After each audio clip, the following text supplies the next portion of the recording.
আজকের ভিডিওটা করছি মেয়েদের যোনিপথের স্রাব বা সাদা স্রাব নিয়ে। লজ্জার কারণে এই বিষয়ে আমাদের অনেকেরই জানাশোনা অল্প, ফলে দেখা যায় অনেকে অসুস্থ হয়েও বাসায় বসে আছেন, আবার অনেকে সুস্থ কিন্তু তাও স্রাব নিয়ে দুশ্চিন্তা করছেন। আমি একদম হাতে কলমে দেখাবো স্বাভাবিক স্রাব কত প্রকারের হতে পারে, আর তারপর দেখাবো 5 ধরনের স্রাব যেগুলো দেখা দিলে ডাক্তার দেখানো প্রয়োজন। প্রথমে দেখাচ্ছি স্বাভাবিক সাদা স্রাব কেমন দেখায়। একটু ক্যামেরাটা নিয়ে আগায় আসো, কাছে থেকে দেখালে ভালো হবে। Thank you. স্বাভাবিক সাদা স্রাব এরকম দইয়ের মতো ঘন হতে পারে, তার চেয়ে পাতলা হতে পারে, কিছুটা এরকম, একদম দুধ বা পানির মতো পাতলা হতে পারে, মিশে যাচ্ছে, আবার ডিমের সাদা অংশের মতো কিছুটা জেলির মতো এরকম হতে পারে। এরকম যখন স্রাব যায় তখন দেখতে পারেন যে অনেক সময় স্রাবটা অনেকটুকু টানলেও ভাঙে না, কিছুটা এরকম। তাহলে এখানে দেখলেন যে স্রাব কেমন ঘন হতে পারে। এখন বলি রং কেমন হতে পারে। এইখানে কি কি রং দেখলেন? দুইটা রং দেখেছেন। প্রথম তিনটা ছিল সাদা, আর তারপরেটা ছিল স্বচ্ছ বা কোনো রং নাই, যে ডিমের সাদা অংশের মতো। তো এই সবগুলোই হচ্ছে স্বাভাবিক রঙের স্রাব। এখন বলি দিনে কতটুকু স্রাব যাওয়া স্বাভাবিক। সেটা হলো 2 থেকে 5 মিলিলিটার বা 2 থেকে 5 ml। এর থেকে একটু অল্প বেশি হতে পারে। এটা কতখানি, অন্তর্বাস কতটুকু ভিজে, সেটা আমি এখন স্যানিটারি প্যাডে ভিজিয়ে দেখাই। এটা হচ্ছে 2 ml আর এটা হচ্ছে 5 ml। 2 ml এ হয় এতখানি, আর 5 ml এ হয়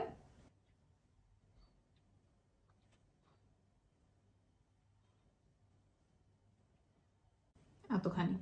আমি এখানে কমলার জুস দিয়ে দেখিয়েছি যাতে একটু ভালো বোঝা যায়। এখানে কিন্তু দেখতে পাচ্ছেন যেটা অনেক ভেজা আর এটা অনেক অল্প। তো এইটা যার স্রাব এতটুকু যাবে সে মনে করতেই পারে আমার অতিরিক্ত স্রাব যাচ্ছে, কিন্তু এটাও কিন্তু স্বাভাবিক। অর্থাৎ স্রাব এক একজনের এক এক পরিমাণে যেতে পারে। আপনার জন্য যা স্বাভাবিক আরেকজনের জন্য তা নাও হতে পারে। আবার একই মানুষের মাসের এক এক সময় এক এক পরিমাণ স্রাব যায়। আপনার জন্য যতটুকু স্রাব স্বাভাবিক তার থেকে বেশি যাওয়া শুরু করলে সেটা কোনো রোগের লক্ষণ হতে পারে, তখন একজন চিকিৎসক দেখাবেন। অনেকে আবার প্রশ্ন করেন যে সাদা স্রাব বন্ধ করব কিভাবে।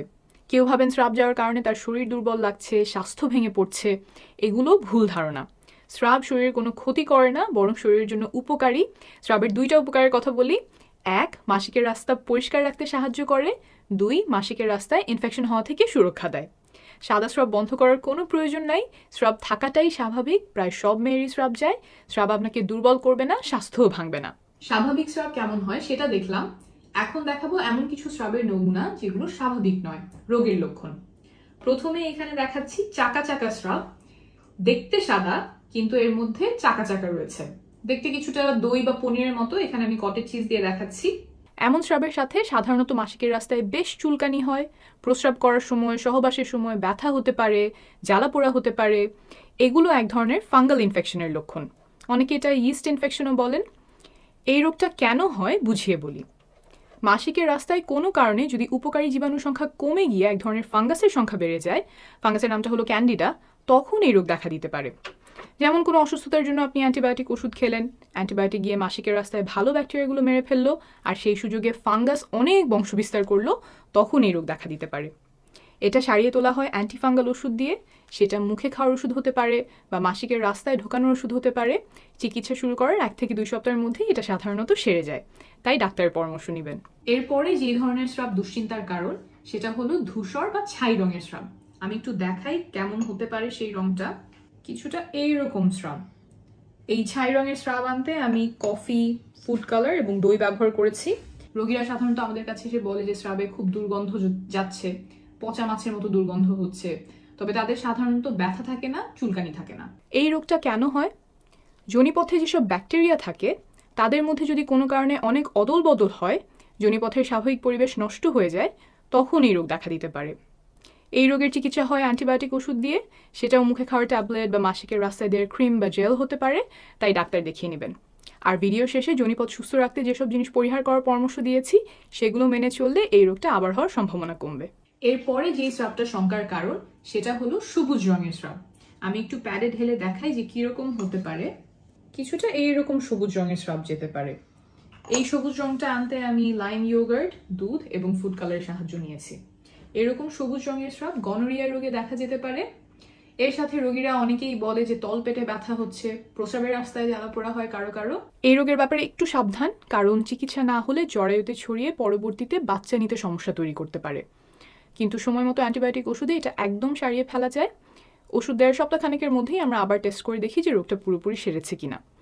এটা একটা যৌনবাহিত রোগ, অর্থাৎ রোগটা সহবাসের মাধ্যমে ছড়ায়, তাই রোগ ধরা পড়লে স্বামীকেও চিকিৎসা করতে হবে, না হলে একজন থেকে আরেকজনে আবার ছড়াতে পারে। আর রোগ সারার আগ পর্যন্ত সহবাস থেকে বিরত থাকবেন। গনোরিয়া রোগে স্রাবের রং সবুজ না হয়ে হলুদও হতে পারে। আমি একটু প্যাডে দেখাচ্ছি, এরকম হলুদ হতে পারে, এর চেয়ে হালকা গাঢ় হতে পারে। ঠিক আছে, এই গেল গনোরিয়া। এরপরে যে স্রাবটা দেখাবো সেটা হচ্ছে সবুজের সাথে হলুদ মেশানো এমন রঙের স্রাব। আমি একটু প্যাডে ভিজিয়ে দেখাই। স্রাবটা দেখতে কিছুটা এরকম। ট্রিকোমোনাসিস নামের একটা রোগে এরকম স্রাব দেখা যায়। স্রাব পাতলা হতে পারে, ঘন হতে পারে, ফেনার মতো হতে পারে। সাথে রোগীরা বলে যে মাসিকের রাস্তায় চুলকানি হচ্ছে, বা প্রস্রাবে ব্যথা হচ্ছে, জ্বালাপোড়া হচ্ছে, বা ঘন ঘন প্রস্রাব হচ্ছে। চিকিৎসা কি? অ্যান্টিবায়োটিক ওষুধ দিয়ে এই রোগ সম্পূর্ণভাবে সারিয়ে তোলা সম্ভব, তাই এমন স্রাব গেলে অবশ্যই একজন ডাক্তারের কাছে যাবেন। এটাও একটা যৌনবাহিত রোগ, অর্থাৎ সহবাসের মাধ্যমে ছড়ায়, তাই রোগ ধরা পড়লে আপনার স্বামীকেও চিকিৎসা করতে হবে, আর সে না ওঠা পর্যন্ত সহবাস করা থেকে বিরত থাকবেন। এরপর আসি লাল স্রাবে। এটা একটু ব্যতিক্রম। লাল স্রাব যাওয়া মানে যে শঙ্কার কারণ তা না। মাসিকের শুরুতে একটু লালচে স্রাব যেতে পারে, মাসিকের রক্ত আসা শুরু করেছে সেটার সাথে স্রাব মিশে এমন রং হয়। মাসিকের শেষের দিকে কালচে স্রাব যেতে পারে। এমন স্রাবগুলোর আগে পরে যদি মাসিক হয়ে যায় তখন আমরা সাধারণত এগুলোকে স্বাভাবিক ধরে নেই, ডাক্তারের কাছে যাওয়ার প্রয়োজন নাই।